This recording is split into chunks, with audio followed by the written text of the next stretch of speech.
What's up guys, I'm Phoenix Master 1 and welcome to my review of Legendary Female Alear, the builds that you can run on her, and also my Fire Legendary Hero tier list. So Female Alear is the first engaged Legendary unit, and she's a Fire Legendary unit who can boost up your defense, and she's a Green Infantry Dragon, which I didn't really expect. She does use her arts, basically, really missed opportunity for arts and gauntlet weapons. So she has got Dragon's Fist as a 11 might weapon, and this is going to be giving her -1 special cooldown, and this has got dual phase brave effect built in without really any kind of penalty, so she doesn't really lose any kind of speed or defense like we have seen on many of the dual phase brave weapons, which is actually really good. And then at start of combat, if her HP is at or above 25%, she can get +5 to all of her stats, and also inflict -X debuff on all stats of the opponent in the combat. Now this X depends on the number of allies from distinct titles in 3 spaces of her multiplied by 3 and then added by 4, and this can go all the way up to 10, so she can essentially get like 15 speed and 15 attack from this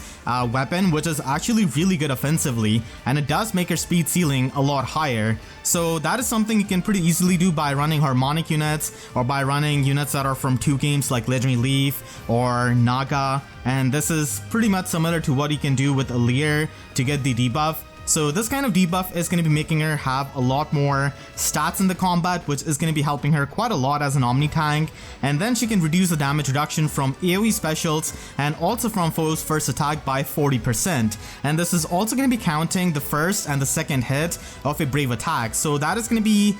really helping her against a lot of the brave weapons that we have gotten, and also against Brattle Cordelia and Winter Cordelia teams. So having this kind of damage reduction in her weapon is going to be helping her tank, and she does have adaptive damage being a dragon, so having adaptive dual phase brave weapon is really strong, especially when you're going to be really fast, and you have even more damage reduction with Dragon Blast. So Dragon Blast, I believe, is going to be her exclusive skill,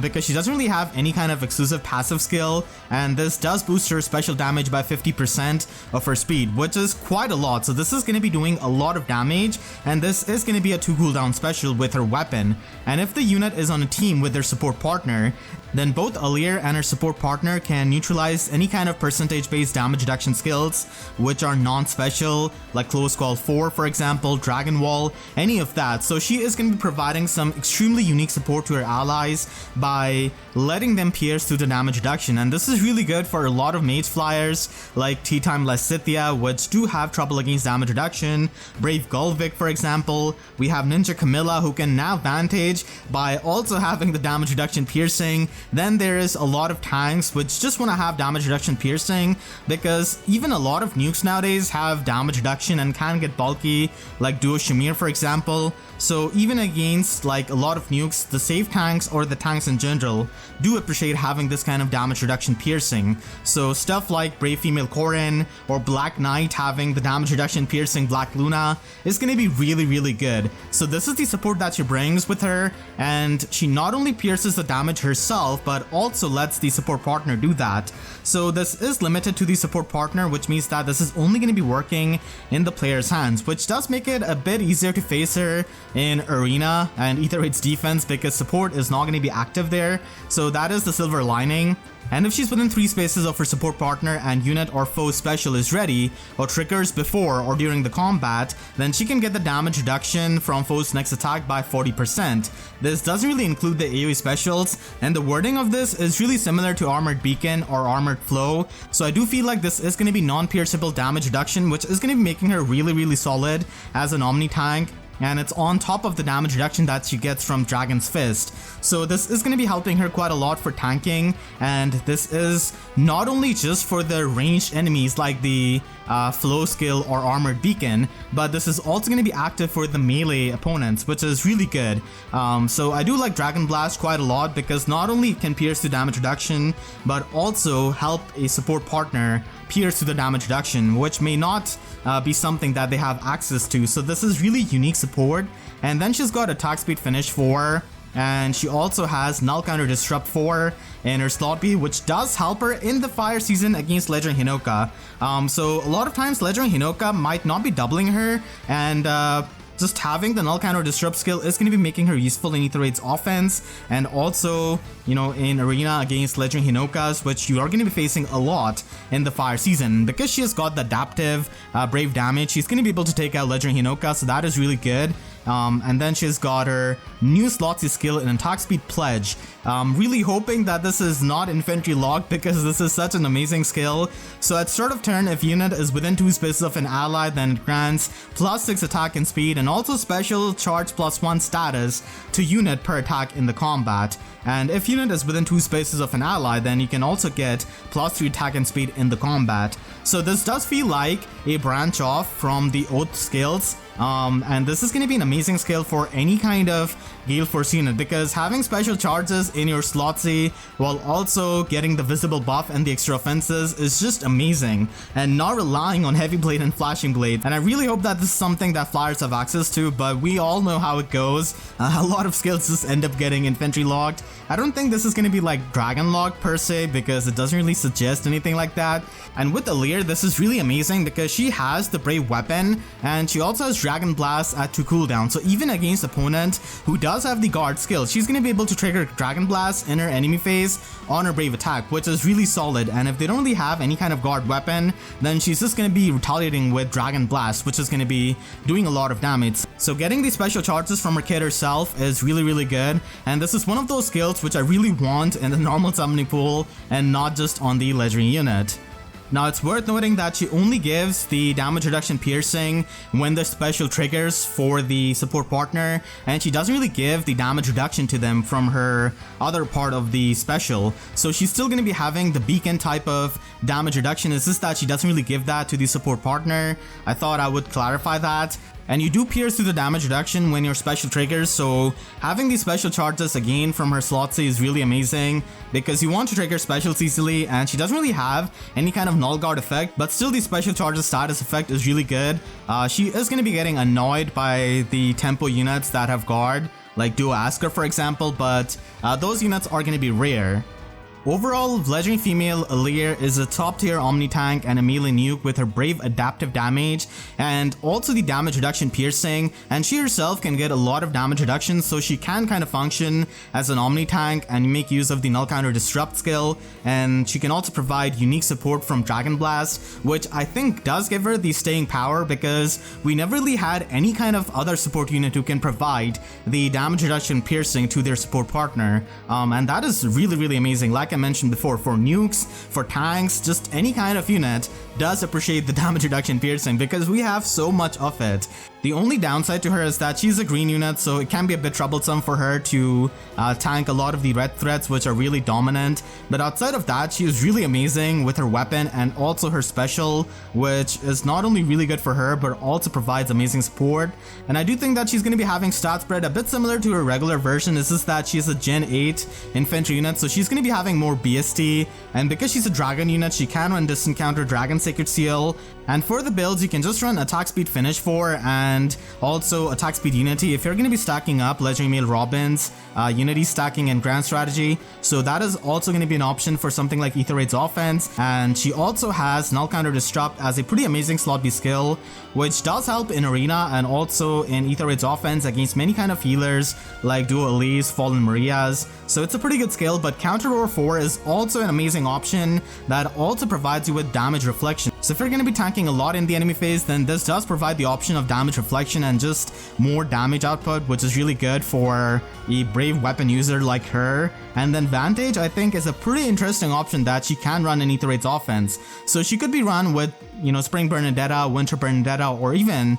Tea Time Lysithea or Brave Lysithea, and just fall in the Vantage range with Ardent Sacrifice. And then in the Vantage range, she can not only just have the Brave effect, but also have the adaptive damage, the damage reduction piercing from Dragon Blast, and also the special charges status from her Slotsy skill. So she's kind of reminiscent of Altina in a way, because she can also Vantage Sweep while having the damage reduction piercing and having the special charges. So that is also something that you can can do with Alear instead of just Omni tanking, and I think that's a very fun way to use her because of all of the things that she has got, and she does have the damage reduction to fall upon in case she faces any kind of RD bearing opponents, so that is also a way. And attack speed pledge is amazing slotsy skill. You can also run speed smoke 4 if you want to stack up more damage reduction, and panic smoke 4 is also an amazing option for an Omni tank. And when it comes to her Sacred Seal, this Encounter Dragon Sacred Seal does allow her to retaliate to the range units, which is going to be mostly a lot of the fire speed effect, so null counter disrupt can be made use of, and you can just stack up a lot of speed with stuff like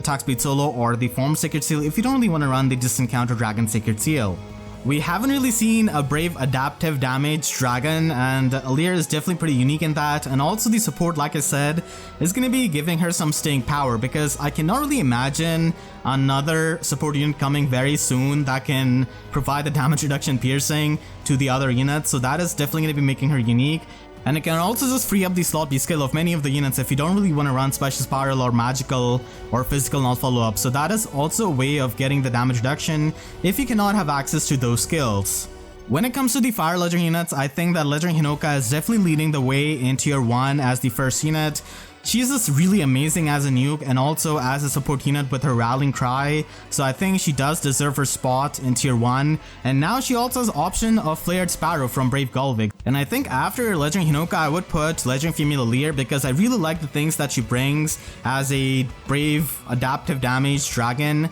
and she also provides that amazing support to her support partner when they can just pierce through the damage reduction with their specials, and she does score really well in arena because she's a Gen 8 infantry unit with Distant Counter Dragon Sacred Seal available to her, so she's going to be the highest fire legendary unit in terms of the scoring, and she's going to be really good in the fire season, able to take on a lot of the fire threats and also the meta threats with her kit, and also providing some really valuable support. And after that, I would also have Legendary Female Chez in the top tier because she is just so insane as a nuke, and now she has gained physical null follow-up as a tool that she can run. I do like Alear and Hinoka a bit more because of their support, but still Legendary Chez is nothing to scoff at, and she's this insane nuke. And then in tier 2 I would have Legendary Celica, and I think that she's the only tier 2 unit in the fire legendary units because a lot of them have fallen off, and I think that she is the only unit that is worth having in tier 2 because she's amazing with her refine and remix and basically having magical null follow up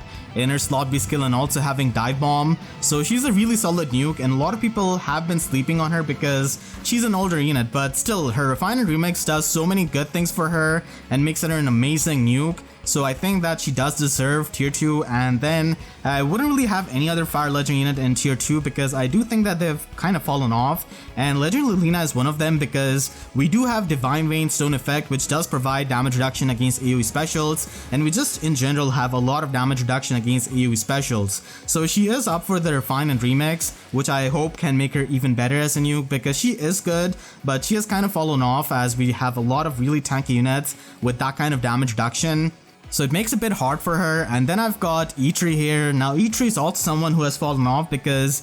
she, even at Plus and Merge, has struggled killing things and also surviving things, even with like Remote Mirror, which is a new thing that she has got. She does have the guidance for support that she can provide for Arena, and I do think that Arena is her best game mode because flyer favored maps and also guidance for is just really good. And then we have got Legendary Xander. Now Legendary Xander has been falling off for a bit, but yeah, he's not the best Axe Cavalier. We have a lot of them, and Legendary Xander does struggle at times against like many of the speedy units, so it can be a bit annoying with the speed creep, especially nowadays. So I would have these units in tier 3. They are pretty good, but they have all kind of fallen off a bit in the current metagame, so I wouldn't really put them in tier 2. Starting the tier 4 off, I do have Legendary Edelgard, who has gotten a bit better after Refine and Remix, but still she does need a lot more things, and especially in Arena she is a armor unit who does not have the greatest mobility, and Assault Troop is not the highest scoring slotsy skill that you can have. With Brave Sorin, she can function as a safe tank at the same time as functioning as an armor unit in the player phase with multiple actions, but I think that's a bit niche, and I have used her quite a lot in Aether Raid's offense. And even though she's not really as good as Summer Edelgard, I think in some of the matchups I do prefer having Legendary Edelgard because many times she can just one-shot things that Summer Edelgard would, just struggle against. So her firepower has increased quite a lot, which I really like, and she can function as a Gale Force initiator with like a Double Fury build. So I do think that she does have place in Aether Raid's offense, and I have used her quite a lot, but still, I do think that she is going to be in tier 4 because of her flaws. And then we also have Legendary Marth. And tier 4, Unity stacking is amazing with Grand Strategy of Legendary Male Robin, and same goes for Legendary Roy, who is in the Hall of Forms right now. So both of these are still decent Sword Infantry units, this is that they have insane competition. And speaking of competition, we have the tier 5 Fire Legendary units that are really outclassed by a lot of the units in their niche. Like Legendary Ephraim is a counter cavalier, but we just have so many of them who just hit a lot harder than Ephraim. And we also have Legendary Hector in the last position because he is just outclassed when it comes to providing the special cooldown support, because now we have God Garrick, who pretty much does the same thing as Legendary Hector but is a lot more flexible with his HP. And Legendary Hector does provide the tactic time pulse, but like I said, the support is kind of outclassed and we have a lot more ways of getting these special charges now, so it's not really as much unique when he got the Refine and Remix, and he does struggle when it comes to safe tanking, sort of, if you use him with like Brave Sorin, because his weapon is not the most stacked weapon. So these are the Fire Legend units in their tier list. Let me know what you think about this, and what do you think about Legendary Female Alear being in tier 1. Overall, this Legendary banner has got one of the best green pools ever because it has got Legendary Female Alear, Legendary Male Robin, and also Legendary Ninian. Now, Legendary Male Robin really needs no introduction. He's one of the best support units in the game with Grand Strategy because he just allows your units to have a higher ceiling and not really care about the debuffs. And Legendary Ninian is easily one of the best dancers in the game, having multiple actions, and she's also a really amazing arena unit. And even Legendary Male Robin is an amazing arena unit, so the green pool is really amazing if you want to get some merges on these units, or even as a one-off copy. All of the green units in this pool are amazing. And the colorless pool is the second best after the green pool, I would say, because Rearmed Tana herself just brings so much value as a rearmed unit, and with Guidance 4 that I think it's worth having as the second best, because Guidance 4 is a meta defining skill and it is still only present on her. Now Rhea is also there, and I think Rhea can function as a pretty amazing Omni tank, and she also has the Attack Rest Scout skill, which is going to be useful on a lot of dragons, so she is really good as a unit and also as a fodder. Unfortunately, they are sharing with Ashera, who I think is pretty much the worst Astro Mythic unit, because there are just so many better Astro Mythics at this point. But if you want to have merges on Ashera, then this could be the colorless pool. Otherwise, getting like only one specific unit out of the Legendary banners is definitely tough. And then we have the red and blue pools, which I think are kind of equal. In red pool, we do have Lucia, who does have a much better damage reduction and true damage now with Gambit 4. So she does have the new tool now, and Anankos is an amazing fast save armor, which I think really helps in Aether Raid's defense against Summer Edelguards and Brave Celephs and such. So both of them do provide the value, but stuff like Cyrene and then Legendary Fade Note can kind of bring down the value, because Cyrene does not really provide too good of a fodder, because Guard Bearing 4 is going to be a lot amazing sloppy skill for any kind of physical flyer than Pegasus Flight. And then we do have Legendary Fae, who is a miracle unit, but after Fallen Maria, she has kind of lost her charm in a way, because it's not really all that unique anymore. And we do have Note, who can still function in Aether Raid's defense, but there's also Embla and Medius as the Dark Mythic units, which are useful on many other archetypes. And Embla does provide the fodder, but I think that you only need like one copy of her, and she's not the kind of unit you want to heavily merge, especially when it comes to Aether Raid's defense. Aether Raid's offense mythics do require merges a lot more because of their scoring, and are going to be more valuable for generally most of the players. Next month, we're going to be having a new banner that says New Heroes Return on the calendar, so I'm not really too sure what it means. Last year we got, welcome rearmed units in the place of it, and we're going to be getting the Choose Your Legends 5 Refine for Brave Marianne, Brave Marth, Brave Gatekeeper, and Brave Erica. So that's something to look forward to, and they are going to be probably meta influential like all of the other Choose Your Legends refines. And it's worth noting that even though we have Guidance 4 in this banner, Gatekeeper could just get an insane weapon refine fine and he could just shut down a lot of the teleportation, but I still think that Guidance 4 is going to be having a lot of value. And then Hell and Mirabilis are also going to be getting the remix and refined, so if you're trying to merge on them, then the remix banners are going to be pretty good. And we're probably going to be getting a new tribe banner. Last year we did get the Flame tribe banner, so they might just do any kind of Wind tribe banner or any other tribe like Ice tribe from Fates, so that is something that is also going to be pretty interesting when it comes to a seasonal banner. And we're probably going to be getting a new rearmed unit on the new heroes banner in September, so that is also to look forward to. And we're also going to be having a new Wind legendary unit at the end of the month. And this is going to be the legendary pool for the next banner, and we're going to be having the red Wind legendary show up, I think, because Legendary Hinoka is going to be having her first rerun, and then Felix could be run on there, and Gilliam has been skipped for Ananko, so I think he's going to be on that banner with Noah, color sharing with Ceros, and then Green already has all of its candidates, and then Fallen Maria is definitely going to be giving some amazing value in the colorless pool. So hope this all can be useful to you if you're trying to pull on this banner, and let me know in the comments what you think about this banner, and make sure to share this video with your friends. And if you did enjoy, then make sure to leave a like and a comment, helps me tremendously. And if you really enjoyed, you could always support me directly by using super thanks down below or by becoming a YouTube member. And for more FEH videos, make sure to subscribe and hit the notification bell, because YouTube sub boxes are about as functional as having gauntlets and FEH. So with that said, I'll see you guys next time. Thank you so much for watching and have a great day.